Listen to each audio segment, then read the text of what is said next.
Con agrado presento al doctor Luis Alberto Palacio Sánchez con la ponencia Geointeligencia Computacional aplicada a la agricultura. Voy a dar una breve semblanza del doctor. Es ingeniero agrónomo especialista en irrigación por la Universidad Autónoma Chapingo. También doctor en hidrociencias con felicitación por trayectoria académica en el Colegio de Posgraduados y ha sido consultor y administrador único de servicios de estudios en ingeniería y sistemas SADCB desde 1990 a la fecha y actualmente es asesor en varias tesis de posgrado del Colegio de Posgraduados. Adelante, doctor, es un gusto y un placer tenerlo el día de hoy. Muchas gracias. Buenos días. Primero un agradecimiento a la Benemérita Universidad Autónoma de Puebla, a la Facultad de Ciencias Agrícolas y Pecuarias, al Colegio Mexicano de Ingenieros en Irrigación y en especial a Waldo Ojeda por haberme invitado. Bueno, a mí me va a platicar un poco de lo que es la geointeligencia computacional aplicada a la agricultura. Siguiente, por favor. Esta es la definición que tiene el Centro Geo. Nos dice que la geointeligencia computacional es la unión de la tecnología de información, comunicación, de inteligencia artificial, modelación, con la geomática, que maneja la información geoespacial para proponer métodos y soluciones para los fin de problemas. Siguiente, por favor. Bien, la inteligencia artificial, como ya se dijo antes, engloba muchas disciplinas como la robótica, la percepción, tenemos reconocimiento facial, reconocimiento de huellas, sistemas expertos, etc. Nosotros nos vamos a enfocar en lo que es el aprendizaje automático o aprendizaje profundo. Ahorita vamos a ver la diferencia. Dentro del aprendizaje automático, pues existen diferentes formas de lograr este aprendizaje, ¿no? Supervisado, no supervisado, refuerzo, educación biológica, etc. Nosotros vamos a centrar en lo que es la regresión. Y en la parte superior derecha pueden ver que nos vamos a centrar en redes neuronales. No nada más tiene redes neuronales, también están los bosques aleatorios, el SVM, o sea, las máquinas de soporte vectorial, etc. ¿no? Nosotros nos vamos a basar en redes neuronales. Siguiente, por favor. ¿Qué es una red neuronal? Bueno, una red neuronal trata de emular las conexiones que existen en el cerebro, nada más de nombre, ¿no? Consta de una capa de entrada, son las variables independientes, las cuales normalmente se escalan o normalizan de valores de 0 a 1 o menos 1 a 1 para evitar desbalances en la red. Consta de una o más capas ocultas y una capa de salida. La diferencia entre el aprendizaje automático o machine learning y el aprendizaje profundo o deep learning es el número de capas ocultas que tiene la red. Dentro de las capas existen nodos o neuronas que constan de una función lineal. Esta función lineal pues, es el resultado de la multiplicación de la matriz de pesos por el vector de la capa anterior. La primera capa pues, es la capa lineal, ¿no? Y después se le suma un vector de sesgos. Después de esto se le aplica una función ya sea de activación o transformación. En la parte superior izquierda ustedes ven la GLU, del lado izquierdo, es una función de activación, porque si se fijan, tiene un rango donde el valor es 0, quiere decir que es activación neuronal. Y para considerar relaciones no lineales, se utiliza una función de transformación, que en este caso es la tangente hiperbólica. Siguiente, por favor. Vamos a utilizar dos marcos de desarrollo en la nube. Este tipo de trabajo es muy intensivo computacionalmente. Entonces vamos a utilizar, los dos son de Google. De la izquierda tenemos el Google Colaboratory. Vamos a utilizar TensorFlow, desarrollado por Google. Es una plataforma de inteligencia artificial muy poderosa.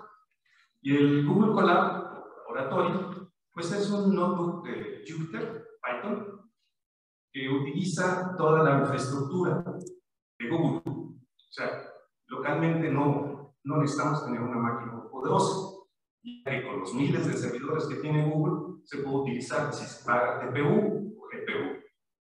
Y el otro marco de desarrollo es Google Engine. Google Engine es una plataforma geomántica que permite el análisis científico y visualización de un conjunto enorme de datos. Tiene 40 petabytes, donde incluye imágenes de satélite, textura del suelo, densidad aparente del suelo a escala mundial, asimilación y reanálisis climático, etc. Y tiene soporta dos APIs principales, una de JavaScript y otra de Python. Esas son las soportadas por Google. También acepta R. Siguiente, por favor. Vamos a trabajar con ejemplos. Vamos a poner dos ejemplos. El primero es la impresión de un modelo de transferencia de radiación en doseles para la estimación de variables biofísicas que se utilizan para el monitoreo de cultivos. Y el segundo, que es ya un problema más real, es la estimación de la temperatura ambiental a partir de la temperatura en superficie proveniente de imágenes de satélite. Así, el modelo que vamos a invertir se llama ProSail. Es un modelo que tiene más de 30 años, ha sido probado en campo, en laboratorio, es muy robusto y consta del acople de dos modelos. El modelo Prospect, que lo que hace es simular la reflectancia y transmitancia de las hojas, considerando pigmentos como clorofila, pigmentos cafés, contenido de proteína, carbónico y la estructura de la hoja. Y como resultado tenemos la reflectancia y transmitancia de la hoja. Y el modelo SAIL, que tomando la información del Prospect, lo que hace es simular la arquitectura del dosel y los ángulos de visión y de iluminación los ángulos de visión e iluminación de los sensores. Y como fondo tenemos la reflectancia del suelo. Entonces, de aquí la arquitectura pues, es el índice de la foliar, el ángulo medio de la hoja. Como resultado tenemos una reflectancia del dosel, que aquí pueden ver, es en el rango de 400 a 2500 nanómetros, son 2101 bandas, el equivalente. Aquí pueden ver el ajuste de un sensor multiespectral, perdón, hiperespectral, que es el Hyperion. Como pueden ver, el ajuste es muy bueno. Y les repito, este modelo ha sido probado ya muchas veces. Siguiente, por favor. ¿Y cómo le vamos a hacer? Bueno, vamos a generar las variables que necesita el modelo ProSail. Vamos a exportar a un CSV y tenemos 7 suelos normalizados para que al multiplicarlo por un valor tengamos la brillantez del suelo varíe, tengamos una gran variabilidad. Entonces se hace la simulación, tenemos las 2101 bandas y para poder pasarlas a los sensores que nos interesan, que son Landsat y Sentinel-2, utilizamos las funciones de respuesta espectral de estos sensores y los pasamos a una base de datos. Después, esto lo exportamos y lo importamos en un programa en un colaboratorio utilizando TensorFlow, ajustamos una red neuronal. Como resultado tenemos los sesgos, y los valores de escalamiento o normalización, los cuales importamos a otro programa que es Google Engine, donde pedimos las imágenes multiespectrales y podemos calcular las variables biofísicas. Siguiente, por favor. Bueno, aquí no se ve muy bien, pero este es el programa que genera los valores de entrada del ProSail. Yo utilicé la metodología de Weiss-Barrett de INRA, son franceses, lo tienen instrumentado en un programa que se llama SNAP, de la Comunidad Europea. Ya tienen implementado una red neuronal de este tipo. Lo que pasa es que piden valores que son muy difíciles de obtener, como es el ángulo de visión y el ángulo simultáneo. Entonces, yo por eso dupliqué, pues, pero con menos información. Entonces, lo que se trata es de generar funciones, mediante funciones de distribución que nos permitan en estos 3 estos cuatro, perdón, son los que simulación aleatoria con cierta función de distribución, donde engloba los principales cultivos. Pongan mucha atención en estos picos, porque es donde se encuentran los principales cultivos. Y esto es el ángulo cenital solar. Bueno, sirve para cualquier parte del mundo. La fracción de cobertura vegetal y la fracción aprovechable de radiación fotosintéticamente activa se calculan a partir de esos 7. Bueno, aquí tenemos el programa que está funcionando. Podemos correr directamente el ProSave. Yo lo que hice fue correr el Prospect primero y después el Save por las variables intermedias que me interesan para el cálculo de la fracción de cobertura y el FA. Por favor. Una vez que tenemos eso, ya lo pasamos a una base de datos y le agregamos ruido. ¿Por qué se le agrega ruido? Bueno, es un modelo de simulación.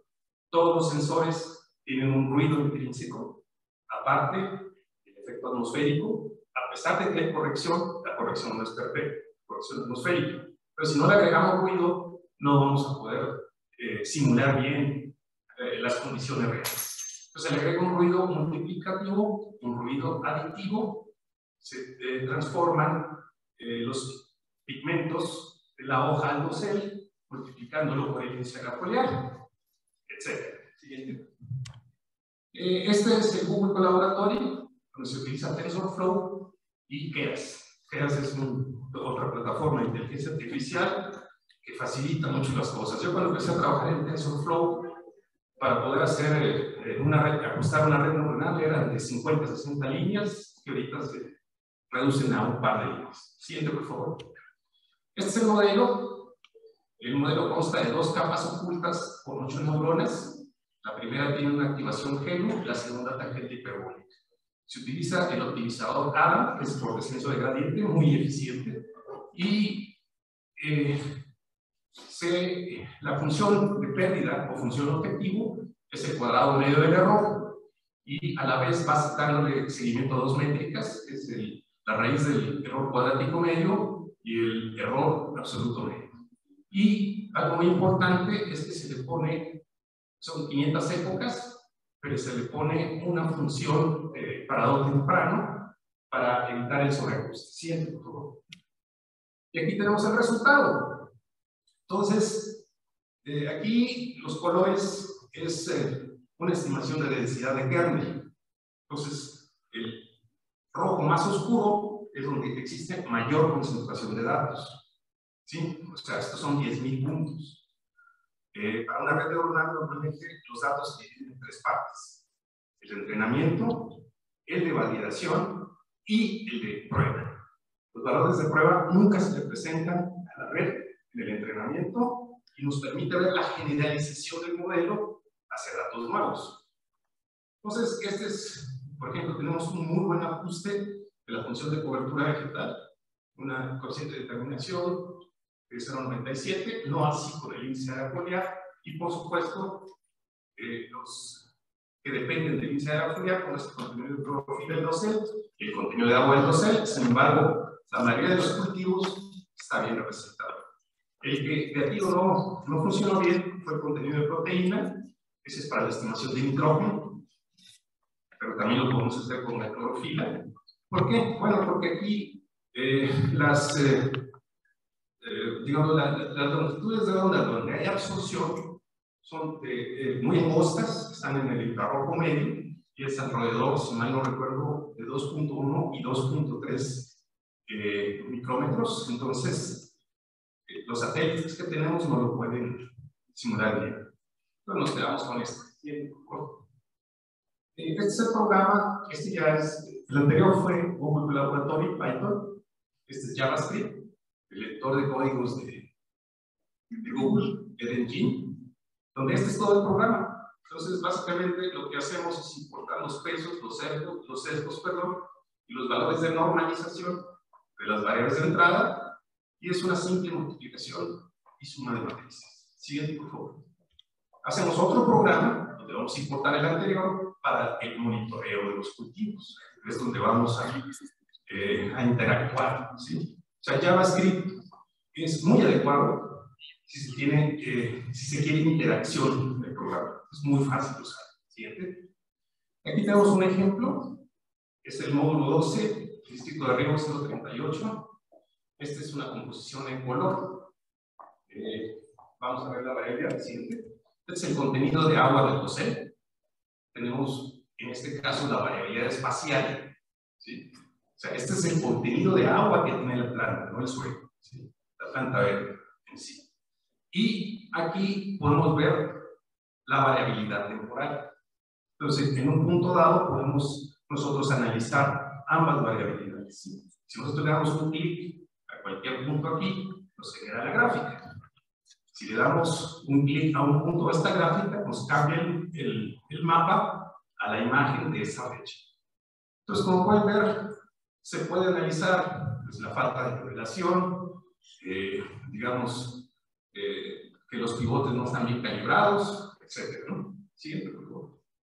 Y este es el contenido de clorofila del dosel. Entonces, también se ve la variabilidad que existe. El contenido de clorofila es un proxy del nitrógeno, ¿sí?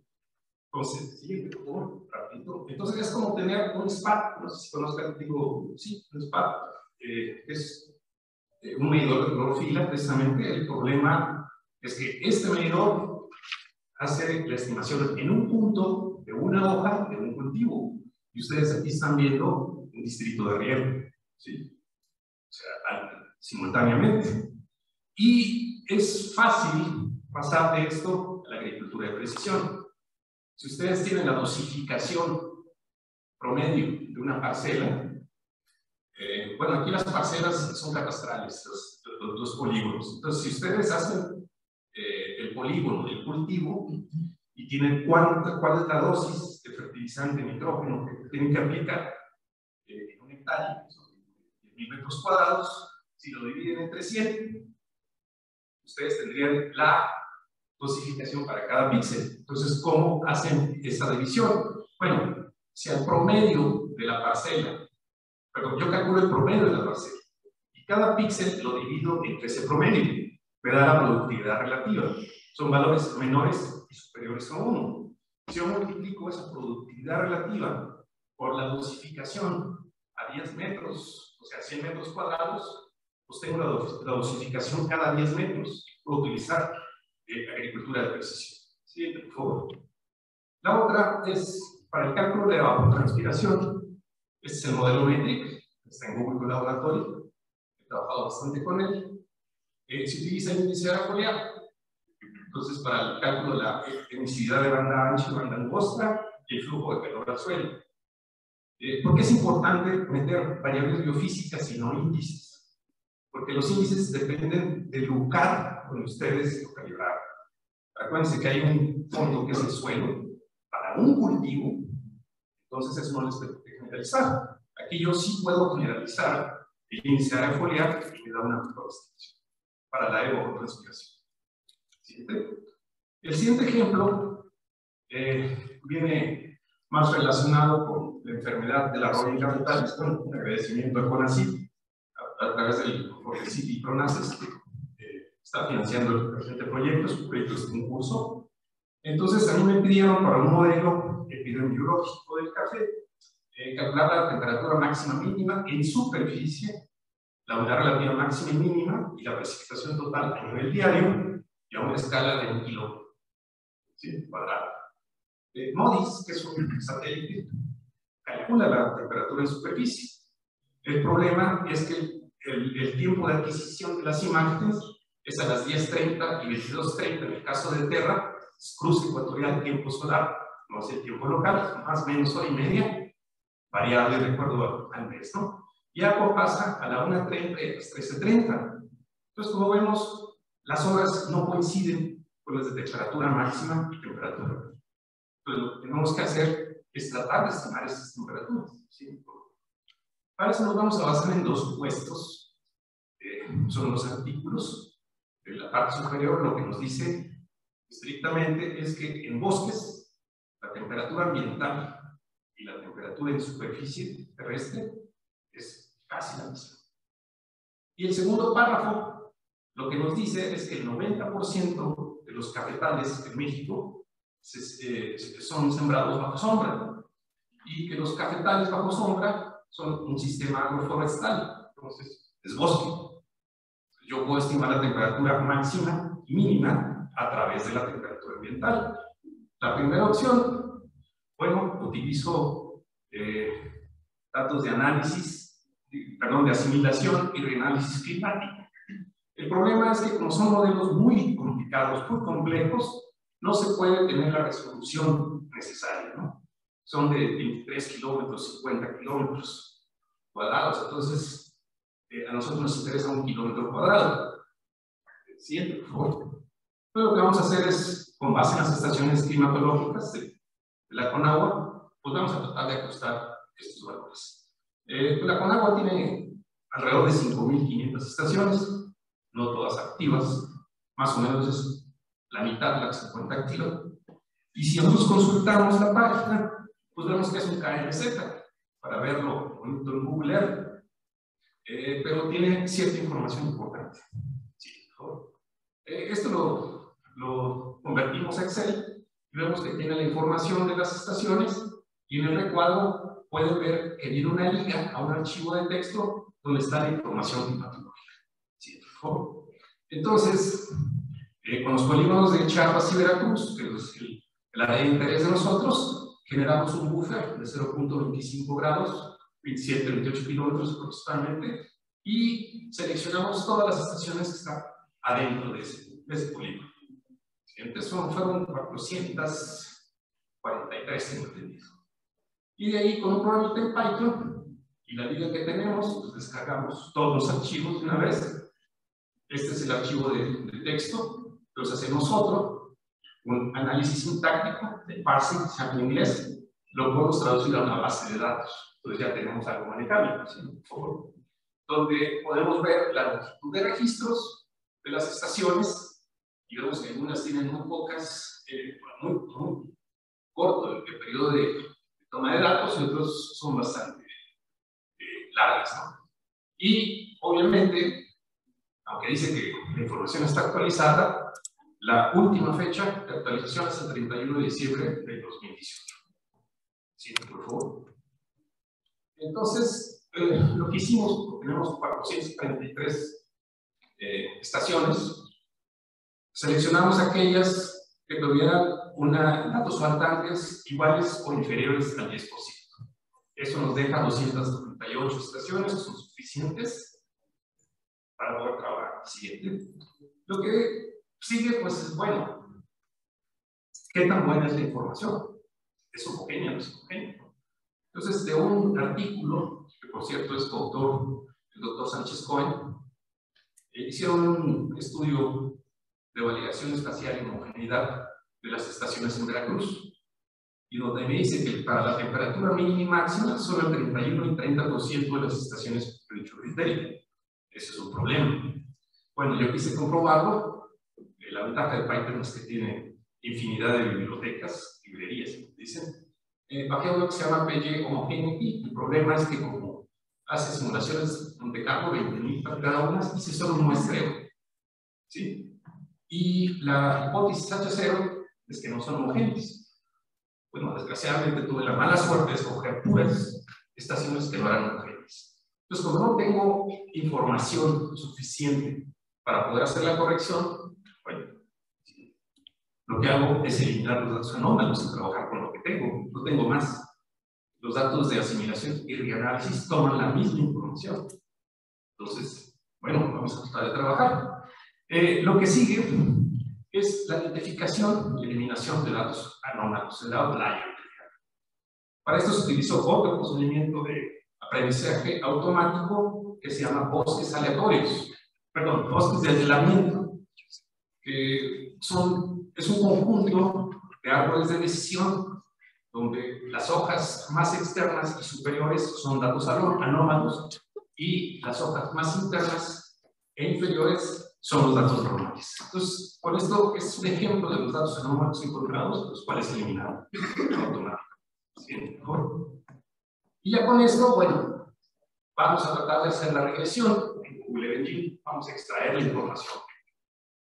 Para eso utilizamos 4 conjuntos de datos de Modis, Esterra y Aqua, cada uno tiene la temperatura en superficie de día y de noche, las horas que ya les comenté, y la topografía a 30 segundos de arco, aproximadamente 1 kilómetro, unos 180 metros cuadrados, y unos 180 metros por lado. Y el índice de vegetación mejorado, leve. ¿Por qué? Bueno, la temperatura es obvio, ¿no? Hay una relación directa. La duración del día me da el efecto estacional. ¿Qué cantidad de radiación recibe el suelo en un día terminado de un mes? ¿Sí? Y de acuerdo a la latitud. El índice de vegetación mejorado, bueno, balance de energía. ¿Sí? En el balance de energía, yo tengo los flujos de calor hacia el suelo, el flujo de calor hacia la atmósfera y el flujo de calor latente, los cuales son flujos de calor precisamente. Elevación, termodinámica, procesos adiabáticos. A mayor elevación, menor presión y menor temperatura independiente de los intercambios de calor. Y al revés, cuando hay menor elevación, hay mayor presión y mayor temperatura. Orientación, bueno, es una zona montañosa, está en la parte iluminada, está en la parte sombreada, está en barlovento, está en sotavento, la dirección del viento, eso es importante. Latitud y longitud, porque lo incluimos, cercanía al mar. O sea, el mar es un buffer térmico que regula muy bien la temperatura. Entonces, todas estas variables las extrajimos con un programa en Google Engine. Calculamos la duración del día a partir de la latitud y del día del año y sacamos toda la información. Siguiente, por favor. Esto, ¿se acuerdan de la base de datos diarios? Bueno, la incorporamos los datos de MODIS, hacemos una unión, eliminamos todos los que sean nulos para tener puros datos y eso lo exportamos. ¿Sí? Por favor. Y esta es la misma red que utilizamos para el modelo biofísico, con la única diferencia que son 32 neuronas o nodos por capo. ¿Por qué? Porque es más complejo el problema. Entonces, sí necesitamos un poco más de neuronas para poder resolver eso. Se hace lo mismo, la parada automática, y la parada temprana, con 500 épocas. Siguiente, por favor. Y aquí tenemos los resultados del entrenamiento de redes neuronales. Esta es la métrica de raíz del error cuadrático medio. El azul es los datos de entrenamiento, el naranja es el error de validación. ¿Se acuerdan que les dije que se dividía? Entonces, si se fijan, aquí hay una separación del error de validación con respecto al error de entrenamiento. Casi se mantuvo constante el error de validación mientras seguía bajando el error de entrenamiento. ¿Qué es esto? Bueno, no sé si se acuerdan de la anécdota esa del amigo copión en la universidad, ¿no? Que saliendo del examen le pregunta al amigo inteligente: oye, era alfa ese exponente que tenías al final de la ecuación de la segunda pregunta. Responde el amigo: no, ese fue un error que taché. Chin, yo lo copié, no para ser importante. Bueno, las redes hacen lo mismo. Lo que están viendo aquí es que está tratando de ajustar errores sistemáticos en la toma de medición. ¿A qué hora se toma la temperatura mínima? En la mañana. O sea, medición crudo del amigo, pues no la toma. Sí, la idéntica. Y eso es lo que está tratando de ajustar aquí. Siguiente, por favor. Y este es el resultado. La temperatura mínima tiene un coeficiente de determinación de 0.93, mientras que la temperatura máxima es de 0.87. ¿Por qué? Bueno, mayor dispersión de la temperatura máxima. Pero este es un buen resultado. ¿Por qué? Porque tenemos incertidumbre en la estimación de la temperatura en superficie de las imágenes de satélite y tenemos errores en la toma de datos de las estaciones climatológicas. O sea, no son homogéneos. Entonces, con esto nosotros podemos ya generar la temperatura mínima y máxima. El problema son las nubes, ¿sí? Pero las nubes se trabaja con otro programa que lo que hace es se saca una serie de Fourier de toda la serie de MODIS, tanto tierra como agua, se saca la serie de Fourier de pronóstico climatológico que calcula la temperatura máxima y mínima, se juntan los datos y es la anomalía diaria la que me permite rellenar los huecos. Entonces, como ven, es muy útil la inteligencia computacional en la solución de problemas reales. Muchas gracias. Si tienen duda, con mucho gusto se las